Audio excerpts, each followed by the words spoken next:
It's fascinating to me how one problem can be solved in many different ways. You can learn many different concepts. You can look at with different perspectives. But what is even more fascinating is that this problem is very known to programmers and can be solved very easily, but very hard to mathematicians. What does this tell us? This doesn't tell us that mathematicians are not smart enough. On the contrary, it tells us that mathematicians are smarter maybe in some cases to come up with these impeccable solutions that us programmers can just derive by knowing what I'm saying, hyperspaces of solutions. I will tell you more about how it's interesting to imagine different complexities of solutions, and you classify these solutions in other hyperspaces. It's very cool. Just bear with me. I want to first talk about my approach on solving this problem with different time complexities. How you just go first, the of n solution, then you go of log n, then you go of one solution. For those mathematicians out there, this of n means that what is the time complexity of the algorithm. If you want to learn more on these topics, there's huge YouTube channels out there that can teach you about algorithms complexity, different techniques. I will recommend Errichto or different competitive programmers to teach you more about algorithms. But I want to take a look at this problem from different kind of views, right? So what is the problem? For those who are very familiar with some of my solutions and want to skip ahead, just go. I will have all of the chapters in the description below. This problem, I will just open it here. If you haven't looked at this problem and you haven't solved it for yourself, I highly recommend solving it first. But he gives a spoiler on this problem. Okay, the problem is the following. Find the number of subsets of this set that contains the numbers from 1 to 2000, the sum of whose elements is divisible by 5. So, a subset of a set is, of course, taking some numbers out, like choosing maybe 1, maybe 3, maybe 5, and then take them out, and then see if the sum is divisible by 5. This problem wants us to count all of the subset whose sum is divisible by 5. One such subset is 2 and 3. 2 and 3 is a subset whose elements are not divisible by 5, but whose sum is divisible by 5.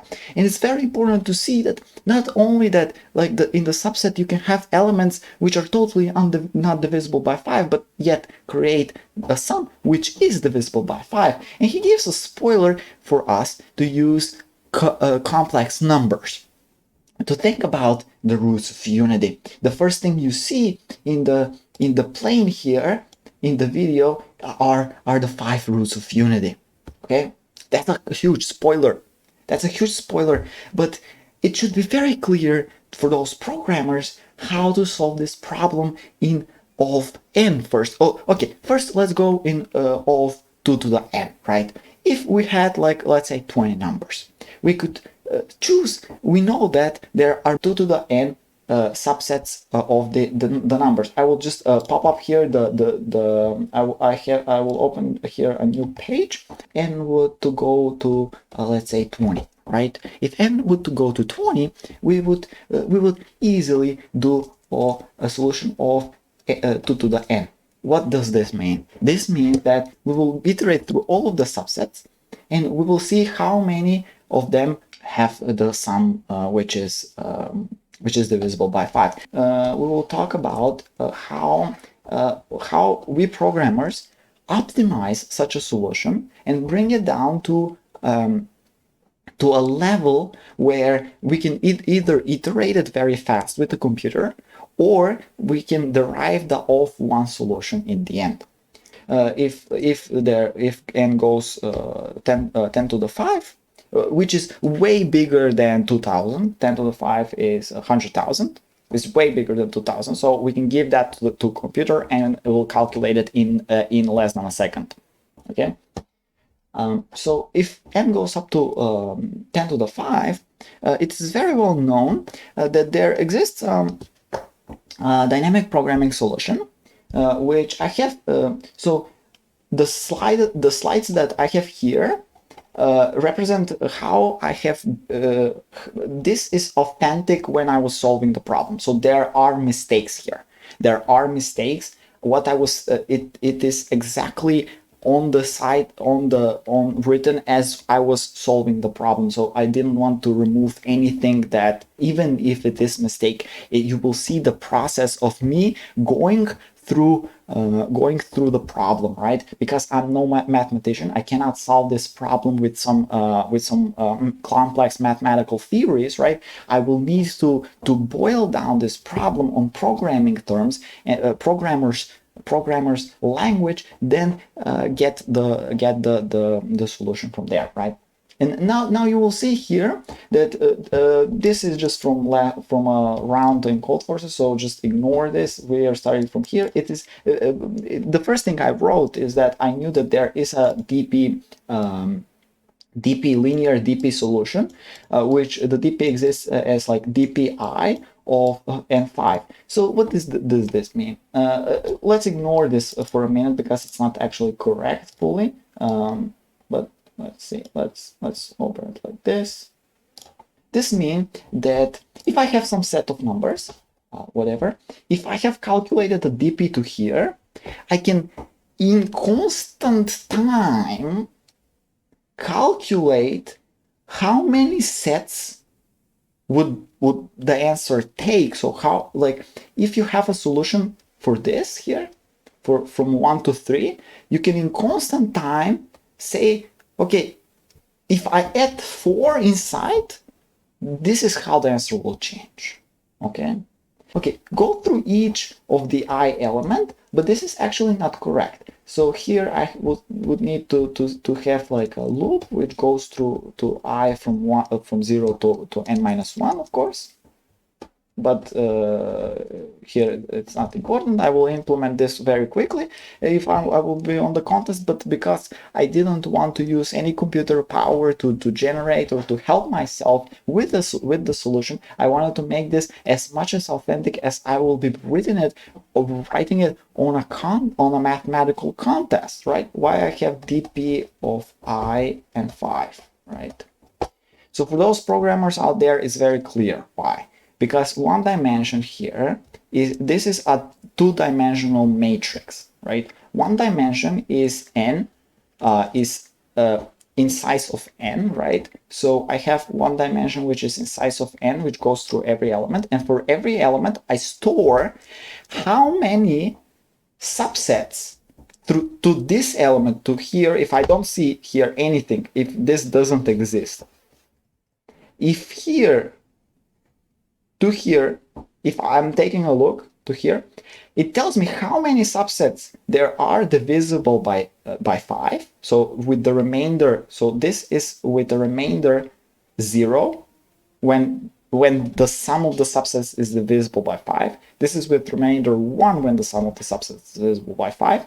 Now it's not divisible. It has remainder 1.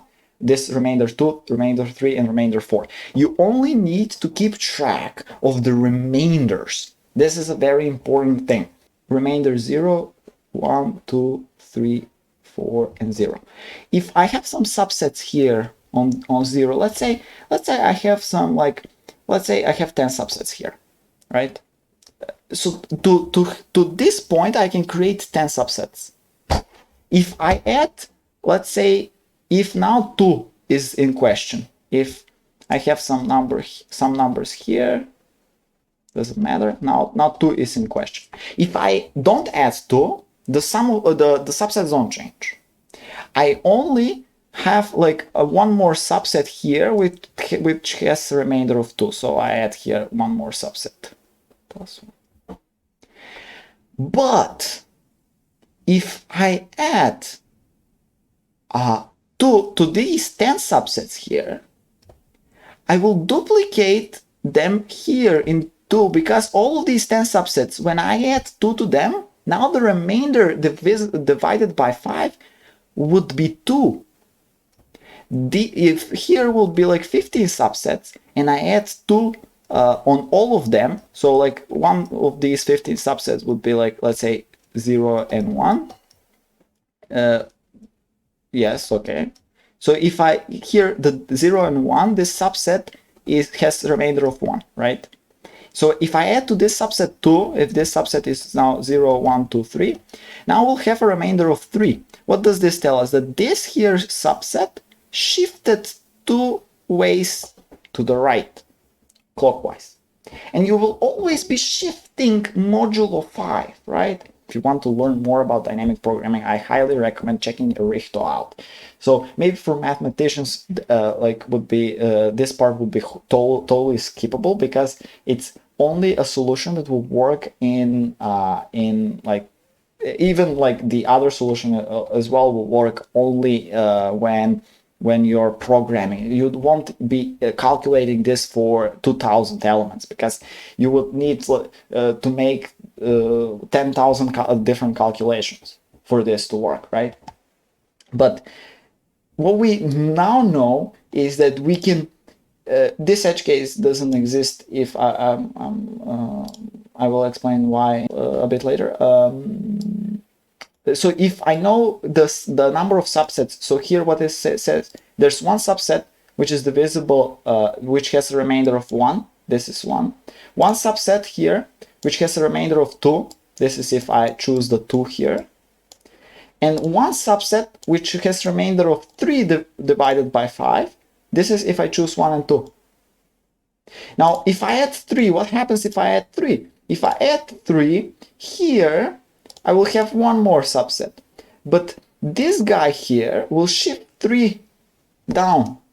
This guy here will shift 3 down because if I add on this subset here, it doesn't matter how is this subset created. It only matters the count of the subset. If I add 3 here on all of these subsets, I will get them to be divisible, to have 4 divisible, 4 remainder when divided by 5, because this is remainder 1, so this is remainder 0, 1, 2, 3, and 4.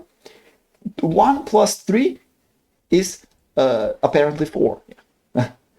Right, so, and you shift it. This guy here shifts and goes here. This guy shifts and goes here. Now, that's why I have here 2. That's why I have here 1. This guy remains here. And this guy is incremented by 1 because I have 3 as a lone subset. So like only 3, right? And this continues on and on and on for all of these 2000 elements. What other thing you will notice quickly? You will notice the thing that we do not need all of the elements to be stored in a way that that is shown in the problem 1 through 2000, right? We only need the remainders because of modular arithmetic. When you have a subset, when you add something, only the remainder. We only care about the remainder. So modular arithmetic works.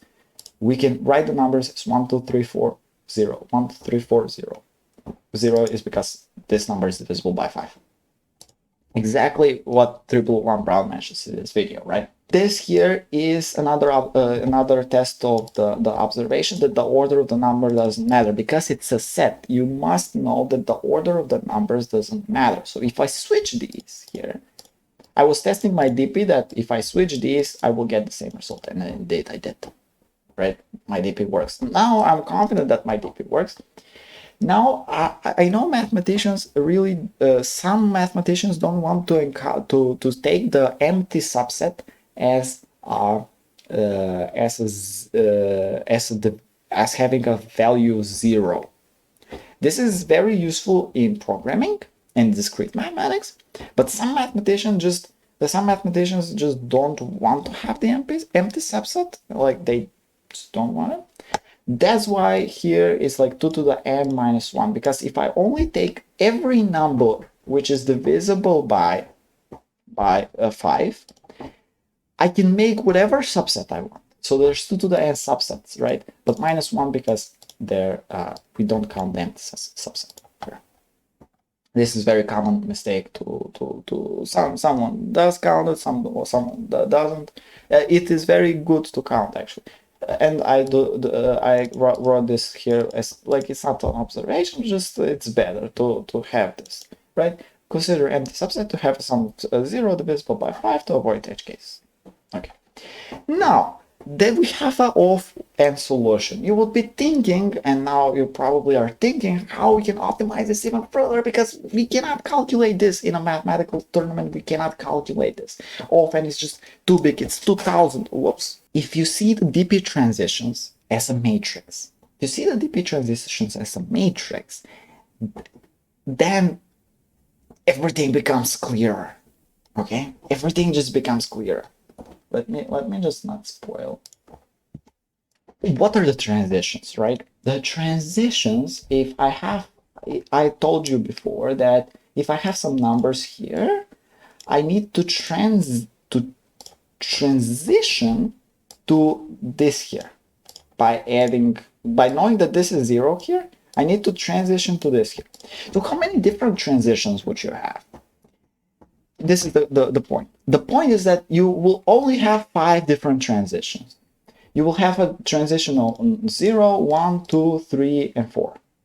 This is 5 different transitions. All of these will be the same.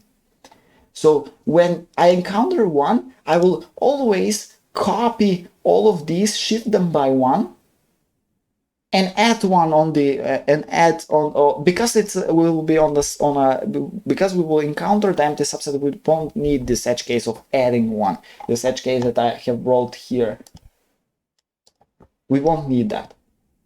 We will only need that we shift all of these by 1, and if down there you have some number, you just plug it up there, right? You shift them all and you copy them. So how do you represent this as a matrix?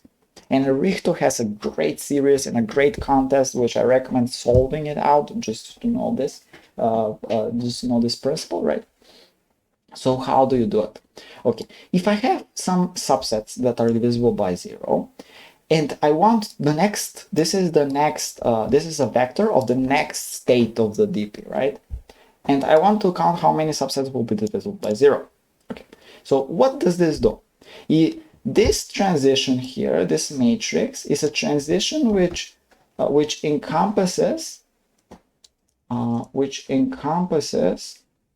if I have one, if I encounter element which has a remainder of 1 when divided by 5, right? So if I encounter such an element, let's say 6 or 11 or whatever element to 2000, if I encounter such an element, I know that I need to copy all of these elements because, so if you know matrix vector multiplication, matrix multiplication, you multiply the row by the column, right? So you multiply this times this, you plus this times this, plus this times this, but you see there will be zeros, right? So I say all of the subsets, if I don't take this one, let's say I don't take it in the subsets, so I can remain, all of the subsets that are divisible by 0 will remain. I will count them, right? But also I will count them if I take this one and some subsets had a remainder of 4, which a remainder of 4 when divided by 5, right? Now all of a sudden all of these subsets will have a remainder of 0, will be divisible by 5, so I need to take these subsets as well. And here you can see quickly the pattern here, how I shift this here matrix is a transition matrix, and this is the matrix exponentiation solution.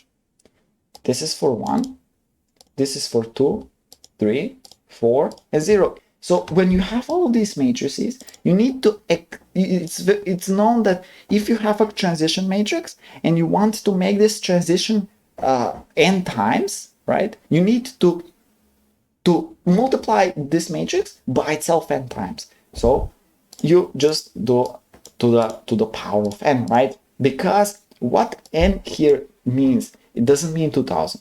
It means 2000 divided by 5, because there are exactly 400 elements which are divisible by 5 here, 400 elements which have remainder of 1, 2, 3, 4 when divided by 5. So n is 400, not 2000. You need to multiply this matrix by this vector because you only care about elements which are divisible by 5. You don't care about elements which have remainders 2 or 3 or 4. And you take you multiply by this vector, you take the 0th elements minus 1, because I didn't think that they would want to count the empty subset, because mathematicians always have different rules than programmers, so you never know. From a simple problem, from a dynamic programming problem, you put it in matrix exponentiation problem, and now it becomes even harder to solve, right? But actually this is what gives us first log of n solution, which log of n solution, what means is that we only need log of n times log of n to compute this. Matrix exponentiation is done in log n, but the constant factor now is higher because we need 5 cubed to multiply the matrix times 5, because we have 5 of these matrices. Here, if we had more elements which had remainder by 0, we can't just get n out. Like, we would have different exponents on these matrices. This solution will work as well, because I can compute this matrix to the power of how many ones I have, 2. This matrix I can compute it to the power of how many 2s I have, right? Now we'll just multiply them, which is pretty cool. Now it took me a little bit of time to compute what is this matrix, this whole matrix, but I knew that because of the symmetry, because you can see like the symmetrical structure of these graphs, these matrices can also be represented as graphs. So it's a whole, but then you have like Markov chains which do this for like probabilistic things. You have so cool stuff, and you can learn about these things online. Okay, so this took a little bit of time to compute, but of course it's easy to see that I can just get the 2 out of this matrix, right? And now it's easy to see that the eigenvalue here is 2. Here there's an eigenvalue of 2. But of course, one cannot prove that. In fact, one will be wrong if it thinks that the eigenvalue is only 2, right? There are 4 eigenvalues that are 2, but there is one eigenvalue that is not 2. So for those unfamiliar with linear algebra, eigenvalues help us compute these matrices instead of doing log of n computations. So log of n could mean like 20 computations, right? If n is very large. But instead of doing these many computations to compute matrices, we could do in constant time computations, which is really cool if we know something called Jordan decomposition, right? I'm not butchering this name. Okay. And there are different compositions, the decompositions of matrices that allow to compute different things, and it comes very complex, right? But here you see, if I subtract from the diagonal 2, which is the eigenvalue, right? I will get a matrix with all 6s, and this, if then you know like how to calculate determinants, you will see that that this has 0 determinant. So yeah, easily see.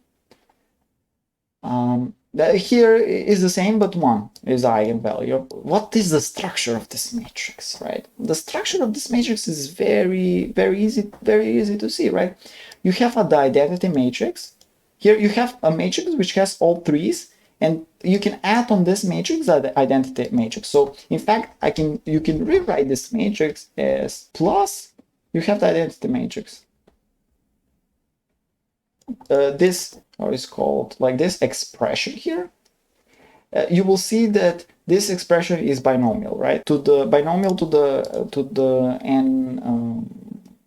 n power, right? How do you calculate this? Of course, you calculate it by the binomial coefficient formula. The formula is this here, but because we don't care about, like, there is here I to the power of n minus I here, right?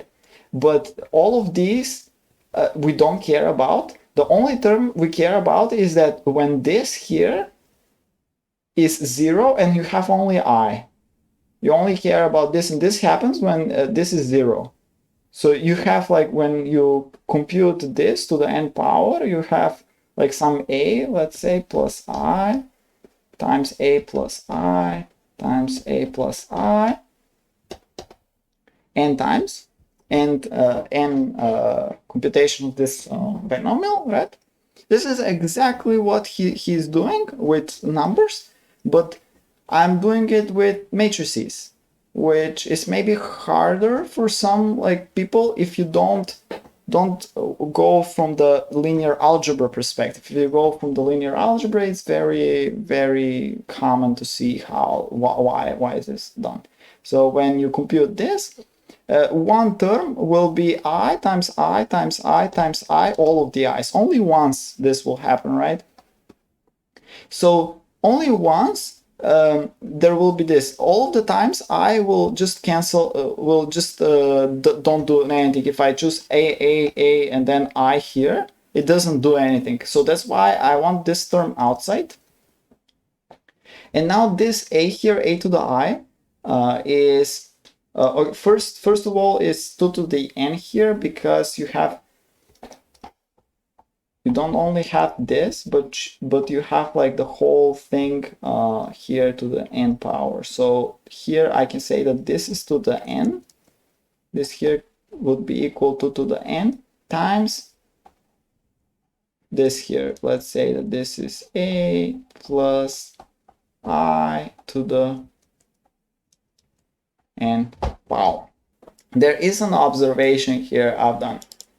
The observation is that if you have a matrix like this, 3 times this matrix here, 3 times only once. So you will need to know about, like, something about, like, it's not single entry matrices. It's I have it on here to show you. Matrix of ones. I don't know how it's called. Like, they're all ones. This matrix to the power of k is the dimension of the matrix to the k minus 1 times the matrix itself. But the matrix itself is only, like, once. So this matrix is all this. It has single entries when you put it to some power, right? So this is exactly what I'm doing here. I'm saying that this matrix, which has 5 dimensions to the power of n, is 5 times n minus 1 times j. And when I write this here, 3 to the I, which is this here number, then 5 times I minus 1 is the matrix itself, times j. This here is a matrix. This is a number, right? Matrix times a scalar value times a matrix is a matrix itself. But it's very important to see that this matrix will have all equal elements, all single entries, and there's this observation: treat it like a number. So you have this, which is a sum of matrices on powers, like, it's a sum of matrices with binomial coefficient, but it's all boils down on, like, treating it with a number, with little to no just rearranging numbers. You will see here that I'm just taking out 1/5 here, because all of these will have, like, 5 to the 5 so, like, times 1 divided by 5, because of this minus 1 here. All of these terms will have this, so I can just pull it back, pull it outside of this, because all of these terms will have it, right? So doing this, I can say that, okay, this here has this binomial coefficient times 15 to the I, right? This is the same thing as saying, okay, so if I have some binomial which is yes, which is 15 plus 1 to the, let's say, to the n, right? I will write this as 15 to the I times 1 to the n minus I. But this 1 to the n minus 1, I will be already 1, everywhere 1. So I don't care about this, and I know that this here term will exactly equal this, which I can just write as 16 to the n, right? So I just write this, but minus 1 because I'm not counting here the zeroth, when n is 0. I'm adding it this as like outside, but actually like yeah, this is actually very important because here we have 1/5. So if you don't do this, it won't work. Okay, this here is yes. So 16 can be actually written as 2 to the 4. Yes, and then on the power of n, you have that 2 to the 4n. So here n, remember, it's not 2000, it's only 400, which makes sense. But then you just do some like just rearranging, and because n is 400, you just change some numbers, and this is exactly the solution that 3blue1brown gives, but he goes in a totally different way with of course Fourier transforms, with like yes, this is done. I have seen some solutions which of course use Fourier transforms to calculate exactly these kinds of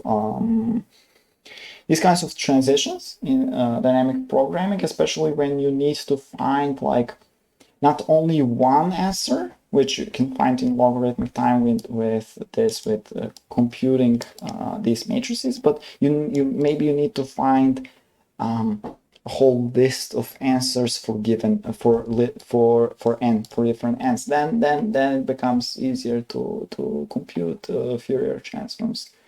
So this is in totally my solution on how I've solved this problem, and it doesn't use any complex numbers whatsoever, but it uses some of linear algebra, some basic linear algebra. I would say I didn't want to go into any decompositions or anything that would require a huge amount of computational work, right? And every step of the way is a very precise optimization of a previous step. This makes the problem much easier to boil down. So like nothing is just out of the air, right?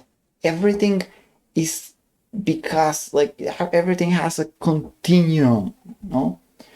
So I would want to say one thing, that okay, this problem we saw that is solvable in exponential time, it's solvable in a linear logarithm, and we have now of one solution, right? We just plug in n. Here n is actually n divided by 5, but you have this, right?